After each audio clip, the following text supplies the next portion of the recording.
आज मैं बढ़ती हुई जनसंख्या के बीच में हमारी धरती माता हमसे क्या चाह रही है और उसकी क्या पुकार है, उसके बारे में अपने विचार प्रस्तुत कर रहा हूँ। आज हमें धरती माता यह कह रही है कि मैंने तुम्हारे अस्तित्व को पाल पोस कर तुम्हें अपने पैरों पर खड़ा कर दिया।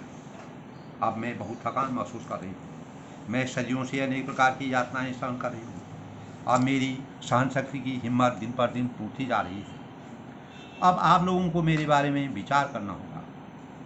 किसी भी पीड़ा को सहन करने की एक सीमा होती है। सहनशीलता और सहन शक्ति भी बहुत लंबे समय तक अपनी वेदना में परिवर्तित हो जाती है, जिसका प्रतिफल होता है कि विस्फोट की स्थिति पैदा होने लग जाती है।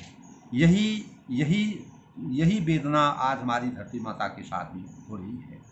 यही भाव हमारी जन्मदात्री माँ के लिए भी आजकल प्रायः देखने को मिलते हैं। प्रायः कल्पना कीजिए कि एक धरती माँ और जन्मदात्री माता के हृदय के भाव क्या दर्शाते हैं। एक माँ जो संपूर्ण विश्व का भार, दुख सुख सभी प्रकार की वेदनाओं को अपने में समाई रखती है और कभी थक कर भी थकावट को महसूस नहीं होने देती। दूसरी ओर जन्मदात्री माँ जो जीवन भर अपने संतान की संतुष्टि की कामना करती है और सुख चैन की दवाओं के लिए कृत संकल्प होकर प्रार्थना करती रहती है। ये एक ही पहलू के जनक हैं जो निस्वार्थ भाव से प्रतीकात्मक स्वरूप हमारे सामने रहते हैं। दोस्तों, इसी परिप्रेक्ष्य में आप एक समय बहुत छोटे थे। जब धरती माता कहती है कि आप एक समय बहुत छोटे थे, मैंने अनेकों कष्टों को सहन कर और अनेक प्रकार के बोझ अपने ऊपर लाद लाद कर तुम्हारे को कभी भी आँख नहीं पाने दी। यही सोच एक दिन जब ये अच्छे संस्कारों को अपनाकर समझदार और परिपक्व हो जाएंगे तो निश्चित ही मुझे सुख की अनुभूति होगी और मेरा विश्वास जगेगा। लेकिन अभी तक मैंने कभी चैन की सांस नहीं ली। अब बहुत हो गया, मेरा भी विश्वास टूटने लग गया है। अब मेरा मनोबल और आत्मविश्वास धीरे धीरे व्यथित होने लग गया है। क्योंकि इसका मूल कारण यह है कि धरती माता की ये वेदना इसलिए है क्योंकि आज धरती माता में तरह तरह की क्रिया, तरह तरह की शोधन हो रहा है, दोहन हो रहा है और धरती माता पर अनेक प्रकार की विषम प्रतिकूल प्रतिकूल बात क्रियाएं की जा रही हैं। और फिर से धरती माता कहती है कि मैंने हमेशा तुम्हें अपनी गोद के आंचल में तुम्हें सहलाया और सभी प्रकार की मनोकामनाएं और मनोवांछित फलों से तुम्हें सुसज्जित करने के लिए भरसक प्रयास करके तुम्हारे अस्तित्व को बनाए रखा। मैंने हमेशा तुम्हारे लिए कठिन तपस्या की और अपने पूरे शरीर का हर अंग मैंने हमेशा तुम्हारे भरण पोषण में लगा दिया। अब मैं बहुत थकावट महसूस करने लगती। तुम्हारे जीवन को सकारात्मक दिशा देने के लिए मैंने हर प्रकार की यातनाओं को सहन किया और अपनी पीड़ा की वेदना से तुम्हें अनभिज्ञ रखा। यानी अपनी पीड़ा को मतलब किसी को भी बताने की अपेक्षा नहीं की, उसको अपने अंदर तक ही सीमित रखा। मेरे पास जो भी है, जो भी था, वह मैंने सब तुम्हें समर्पित कर दिया। यह धरती माता हमसे बोल रही है। मैंने अपने अन्य क्षेत्र के पशु पक्षी, जीव जंतु, पेड़ पौधों और जानवरों की परवाह न करते हुए तुम्हें सबसे ज़्यादा जिम्मेदार समझकर अपनी पीड़ा का बखान कभी तुमसे नहीं किया। ये मानव जाति से धरती माता की पुकार है। अपना सबसे बड़ा बेटा जो जन्म से ही समझदार, संस्कारी और अन्य को भी संभालने की योग्यता रखता है, उस अनुभूति का पालनहार बनाकर तुम्हें सभी अधिकारों और कर्तव्यों को अदा करने के लिए प्रेरित किया। लेकिन मेरे स्वप्न में तुमने पानी फेर दिया, आज नज़रअंदाज कर दिया, जिसके कारण आज मेरी अजर अमर अविनाशी शक्ति में भी थकावट महसूस होने लग गई। मुझे खेद है। मुझे यह मालूम नहीं है कि मेरे अस्तित्व के साथ ये खिलवाड़ किसने किया। और ये खिलवाड़ क्यों हो रहा है?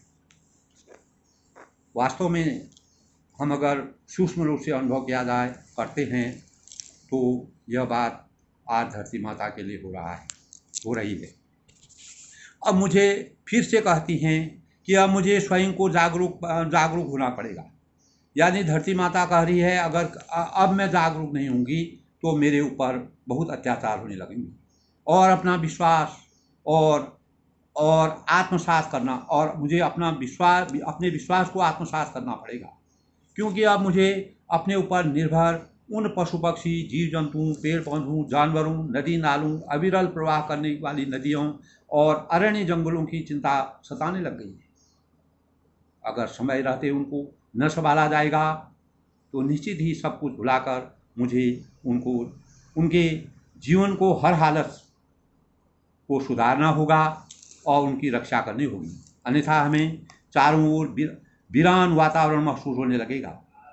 मेरे साथ जियो और जीने दो की विचारधारा को नज़रअंदाज किया गया है और अंदर ही अंदर मुझे खोखला कर दिया जा रहा है, जो प्राणी मात्र के लिए बहुत ही हानिकारक सिद्ध हो रहा है।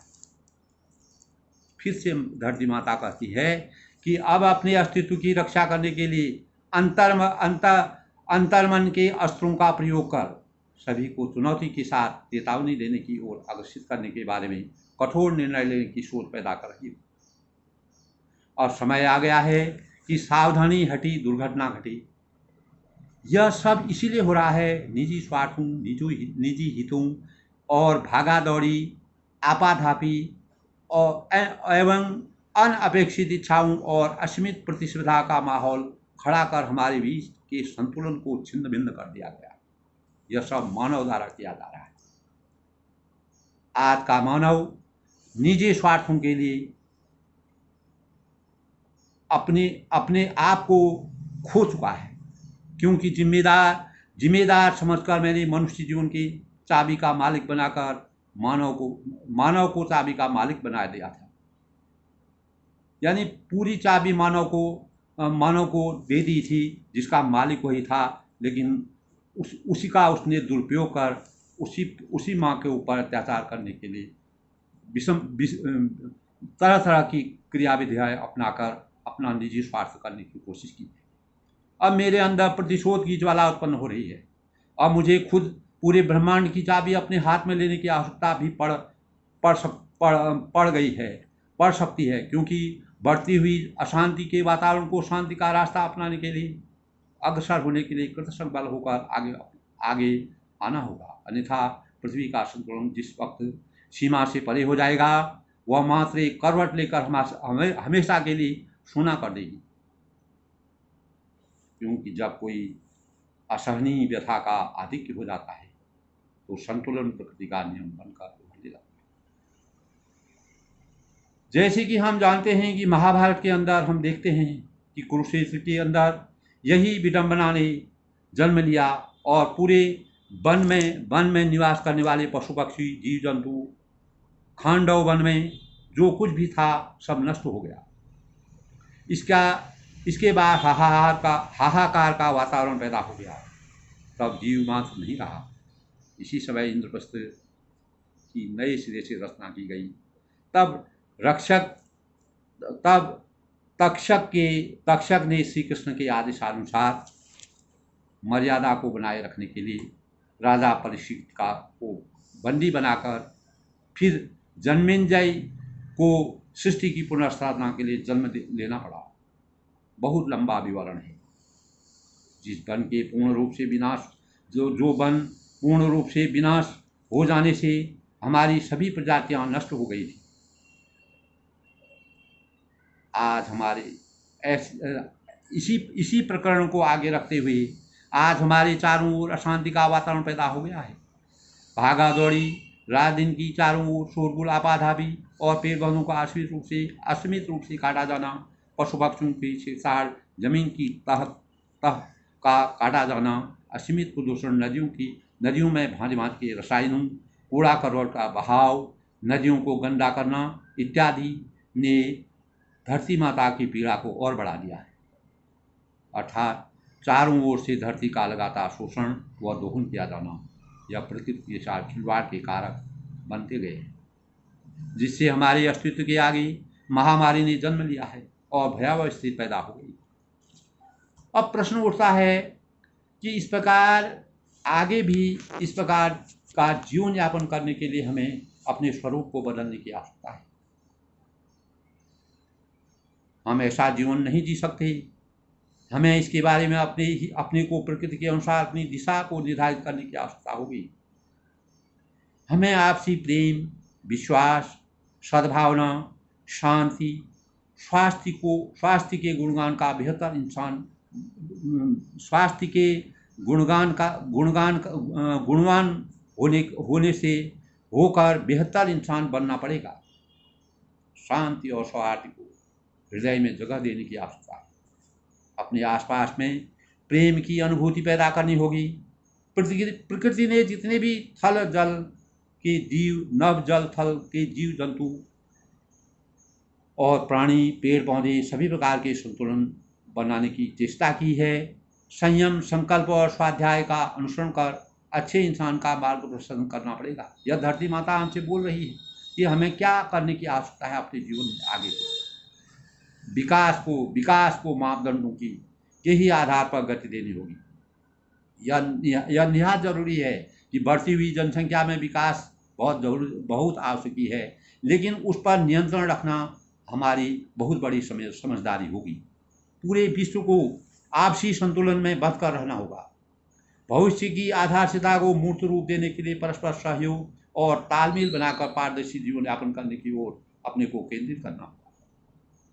सभी लोग इस बात पर विचार करें कि हम किसी से कुछ मांगते हैं या अपने कार्यों के निष्पादन के लिए कुछ समय के उधार के रूप में धन या कोई चीज़ मांगते हैं, जिसको हम समय आते लौटा देते हैं। लेकिन धरती माँ और जिस माँ की कोख से हम जन्म लेते हैं, उस ऋण को हम कभी चुकता नहीं कर सकते, क्योंकि उसका कोई मूल्य नहीं होता।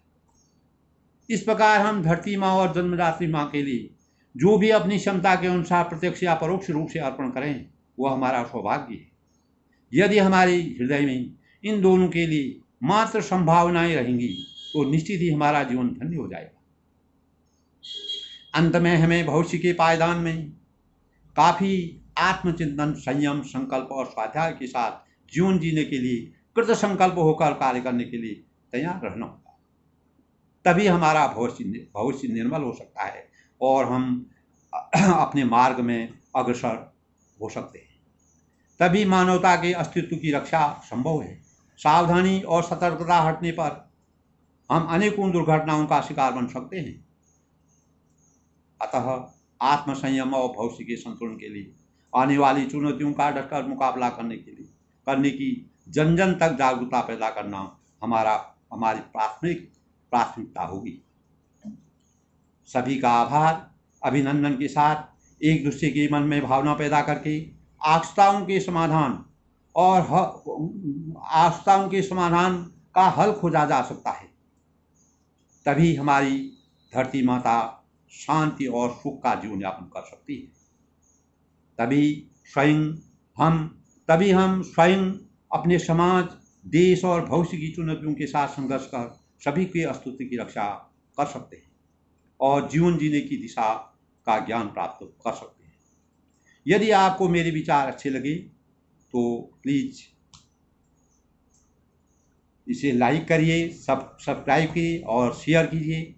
मैं अगले अंक में आपको कुछ और सुनाऊंगा। तब तक के लिए जय श्री राम। सबका अभिनंदन और धन्यवाद।